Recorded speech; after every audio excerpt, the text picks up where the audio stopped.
Imagine staring at your trading screen and the charts. They're not just showing you past movements, they're like whispering a date. A specific date. Yeah, a very specific date for a major market event, maybe not too far off. It sounds almost, I don't know, too good to be true, right? Like something out of a movie. It does have that feel sometimes in crypto, doesn't it? Absolutely. Yet, in this space, some patterns are popping up that have a lot of, well, experienced eyes pointing towards the same exact time frame. Interesting. So today we're doing a deep dive into this idea, looking at research around navigating market peaks, the autumn 2025 dilemma. It lays out some, frankly, incredibly compelling patterns in Bitcoin and altcoins. Okay. And our mission for you listening is to unpack the specific technical arguments, the cyclical stuff behind these predictions, and then crucially kind of step back and critically evaluate the psychological side. The pitfalls of, everyone thinking the same thing. Exactly. The danger of collective expectations versus keeping an open, adaptable mind. Could the future really be this clear? Or are we, maybe as a whole market, falling into a kind of mass suggestion, driven by patterns that seem almost too perfect? What's truly striking here, I think, is that this isn't just some fringe theory cooked up by one person. Not at all. Right. There are tangible, you could say repeatable clues that have a really significant portion of the market actively discussing specific seasons, maybe even specific quarters, for a major market shift, a reversal, or maybe a peak. So where do we start digging into this? Well, to anchor our discussion today, let's focus mainly on two key charts. First, Bitcoin dominance, or BTC dominance. Yeah. And second, Bitcoin itself. Okay. We'll use these kind of like visual guides to help us reflect and understand the bigger picture without getting totally lost in every little up and down tick. Makes sense. Okay, let's open the playbook then. Bitcoin dominance. For anyone maybe less familiar with this one, it's not something you trade directly, right? Correct. It's not a trading pair. It's more of a powerful indicator. It shows Bitcoin's share of the total crypto market cap. Like a ratio, BTC versus all the altcoins. Exactly. Think of it just like that. When dominance climbs, Bitcoin's generally doing better than the alts. When it falls, alts tend to outperform. So what's this chart been doing, and why is everyone suddenly, dissecting it? Well, looking back, it's been on this almost relentless climb. Just up and up for, get this, 936 days. Wow, 936 days. That's... It's nearly 3 straight years. 3 years of Bitcoin basically gaining ground against the wider altcoin market. It moved from, around 39% dominance up to near 65%? That's a huge shift in market structure over time. Right. And whenever something moves that strongly for that long, people naturally start looking, searching for patterns, trying to figure out, okay, when might this tide actually turn? And are there patterns? What stands out? Well, yeah. What immediately jumps out are these sort of established zones, resistance areas above, support areas below. Mm-hmm.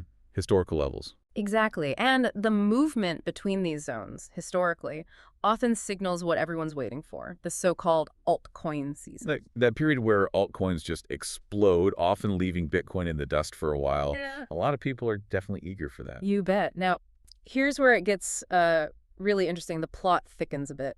When we zoom in on the more recent action, specifically looking at the peaks back in June and October 2023, Okay. and then connect those to the lows we saw around, say, December 2024, a very clear, very distinct pattern emerges.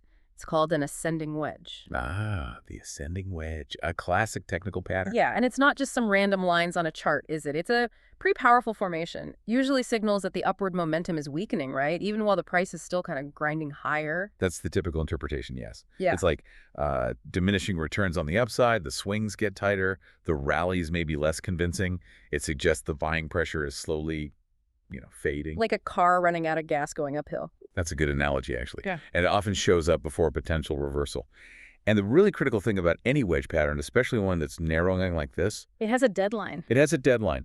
The lines converge at a point in the future. And crucially, this specific wedge pattern, its deadline seems to land smack bang in autumn 2025. Autumn 2025, specifically. Specifically, October seems to be the focal point. Now, okay, depending on exactly how you draw the lines, maybe it shifts a bit, September, November.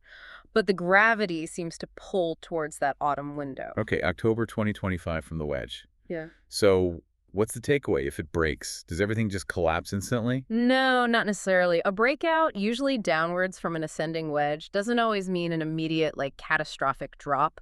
It signals the end of that long uptrend, the end of the 936-day march, perhaps. Right, it's a shift first. Yeah, a shift in momentum. Typically, after a break like that, you might see some sideways action, maybe some patterns forming that confirm a reversal, perhaps a retest of that broken trend line before a more significant move down really gets going. Okay, that makes sense. It's a process. It's a process, not an event, usually. Now, zooming out a bit, there's another critical detail here on the dominance chart. Oh, what's that? It's currently touching, or very close to, a really significant trend line. A green line, our source calls it.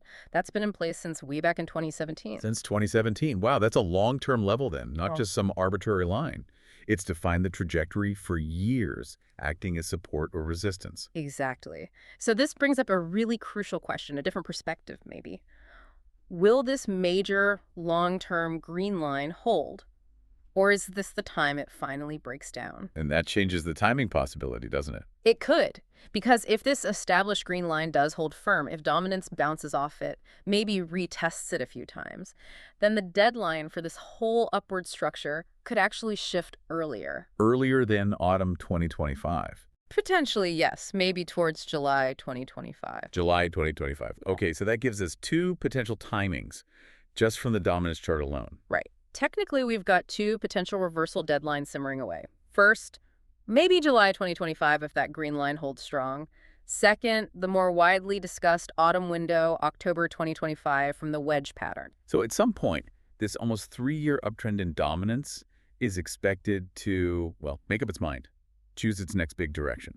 Seems like it. And even though dominance isn't something you trade, its patterns, its regularities, they seem just as valid, maybe just as predictive as any regular trading chart. It maps that core relationship, Bitcoin versus alts. It's a fundamental dynamic visualized. Okay. So that's dominance. What about Bitcoin itself? Let's shift focus there, using, say, Bitstamp data for the longest history. Good idea. Does Bitcoin's own chart echo these autumn deadlines? Or does it, paint a completely different picture? Well, one of the most common arguments you hear is based on Bitcoin's widely observed 4-year cycle. Right, the halving cycles, peak to peak. Exactly.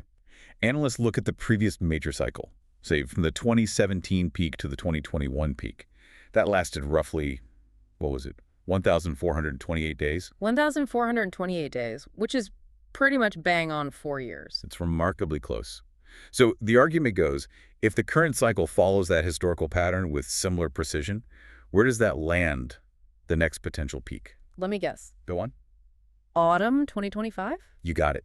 Once again, this line of reasoning points squarely towards September, October 2025 for the next major cycle peak. So, okay, that's now a second powerful argument, this one from historical cycles, landing us right back in mid-autumn. Wow. But wait, there's more.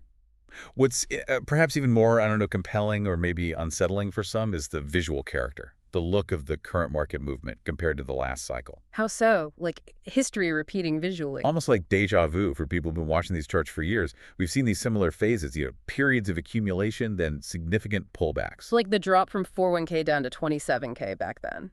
Or more recently, 73K down to 49K. Exactly, those kinds of moves. And then the pumps that follow.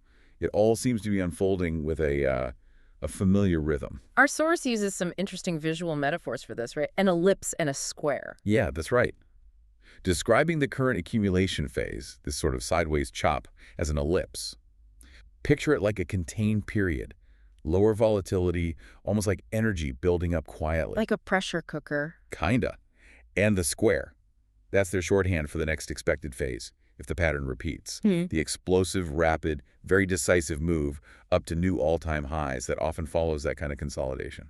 And if this perfect repetition, this square move happens, where could Bitcoin go, did they estimate?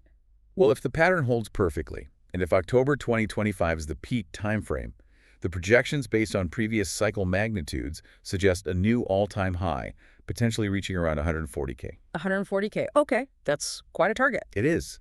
And there's one more pattern on the Bitcoin chart itself. The current movement, this recent consolidation phase, can also be viewed as another type of wedge, this time a descending wedge. Ah, a descending wedge, which typically breaks which way? Usually upwards. It suggests building pressure for a move higher.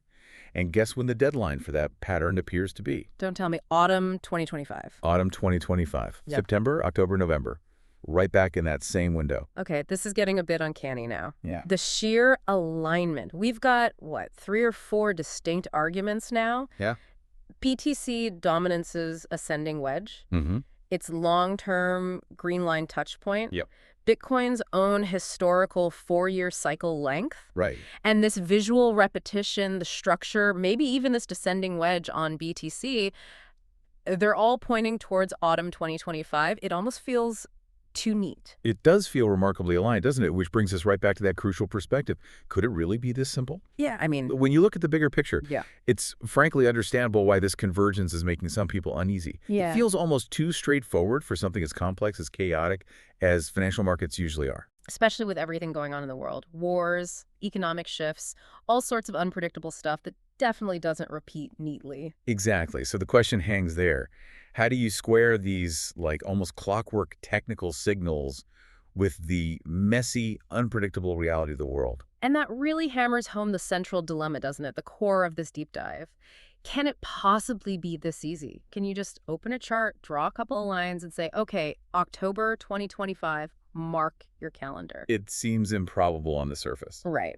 And what's really striking, as you said earlier, this isn't just one analyst whispering in a corner. This idea, autumn 2025, alt season, Bitcoin peak, end of the cycle, it's kind of gone mainstream within the crypto discussion. It really has entered the collective consciousness. You see it everywhere. Mhm. Experienced traders, big influencers, even regular folks participating in forums, they're seeing these same patterns, talking about this specific time frame. So the natural question pops up, the one our source asks so bluntly, damn it, could it really be this simple? Mm. Because, our brains, they often fight against simplicity and complex things. We almost want it to be more complicated, right? We look for hidden schemes, secret knowledge. It's human nature, perhaps, to feel like you've uncovered something complex. And this right here is where it gets super important for you listening, the danger zone. Once someone locks themselves into one rigid view, this is it. October 2025. No other possibilities. What happens? Confirmation bias kicks in. Hard. Totally. You start actively seeking out arguments, data points, opinions that support your locked-in view. And just as importantly, you start dismissing, ignoring, or explaining away anything that contradicts it. Our brains are incredibly good at that, filtering reality to fit our beliefs. And in markets, that confirmation bias, it can be absolutely lethal to your capital. So what are the practical consequences? If you become like a hostage to this single autumn 2025 idea. Well, think about it. Imagine you are utterly convinced the peak is October. You sell everything. Done. But what if the market just has a small dip then, shakes people out, and the real surge happens months later? You're stuck on the sidelines, watching it go. Ouch. Missed opportunity. Big time. Or the flip side. What if October comes and instead of a peak, there's a major drop? Your expectation is shattered. You might panic, sell right at the bottom, locking in losses because your entire thesis just imploded. That sounds incredibly painful. And what about getting back in if you sold and were wrong? That's the hidden psychological trap. Re-entering after selling, especially if the price then goes higher than where you sold, is one of the hardest things to do psychologically. Buying back higher feels wrong, Yeah. like admitting defeat. Exactly. It triggers massive regret, analysis paralysis. It feels counterintuitive. And this isn't just theoretical. It's a very real, very tangible problem that causes people to miss huge chunks of bull markets or make terrible decisions under emotional pressure. Okay, so this is clearly a fascinating puzzle, but also potentially quite dangerous territory if you're not careful. How do we navigate this? How should people approach these autumn 2025 predictions? Right. The absolute key, I believe, is not to treat these chart predictions, however compelling they seem right now, as some kind of unbreakable law, as dogma. Don't carve it in stone. Precisely. Yes, the arguments for autumn 2025 are powerful. Yes, the alignment is uncanny. But our decisions, your decisions, when that time actually comes, they have to be based on all the available data at that moment. Not just these couple of patterns we've discussed. Not even close. Beyond the technical charts and the market psychology, think about everything else. On-chain metrics, what are the big wallets doing? How much Bitcoin's moving off exchanges? Is supply getting squeezed? Okay, on-chain data. What else? Off-chain metrics too. Social sentiment, news flow.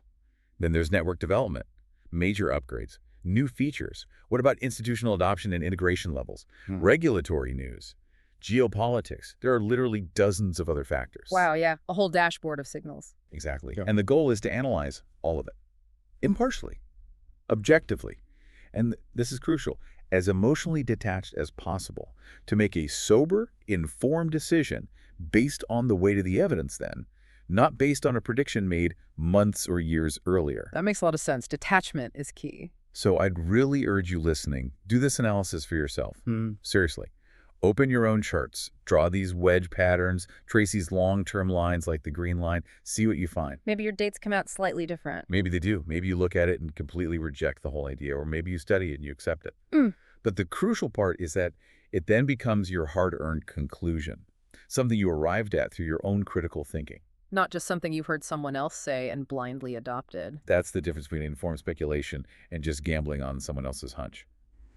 Okay, so wrapping this up then, we've journeyed through these really quite powerful arguments. Bitcoin dominance showing potential reversal signs via its ascending wedge and that critical green line support. And then Bitcoin itself with its historical 4-year cycle rhythm and that really striking visual repetition in its market structure. Yeah, all converging. All almost incredibly pointing towards autumn 2025 for some kind of significant market event. But we've also wrestled with that deep dilemma. Could it really be this simple? Or is this alignment itself maybe a sign of, I don't know, collective psychology at play? A valid question. So the goal here today wasn't to hand you a crystal ball prediction. Definitely not.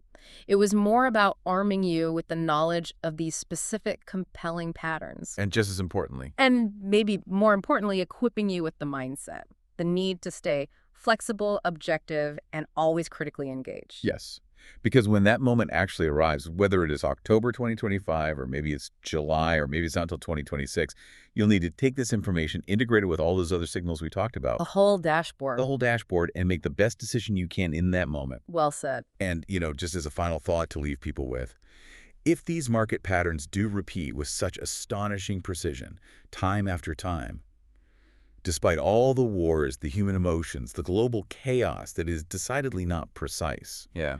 it raises an even deeper, maybe more fundamental question for all of us to think about. Why? Why does the market echo itself with this uncanny regularity across different cycles? What does that tell us about the underlying nature of these financial phenomena and maybe about human behavior itself when it interacts with them? Huh. That is a deeper question. Why the echoes and the chaos? It's definitely a thought worth mulling over long after you've closed the chart. So stay curious, stay adaptable, and definitely keep that critical thinking switched on. Until next time.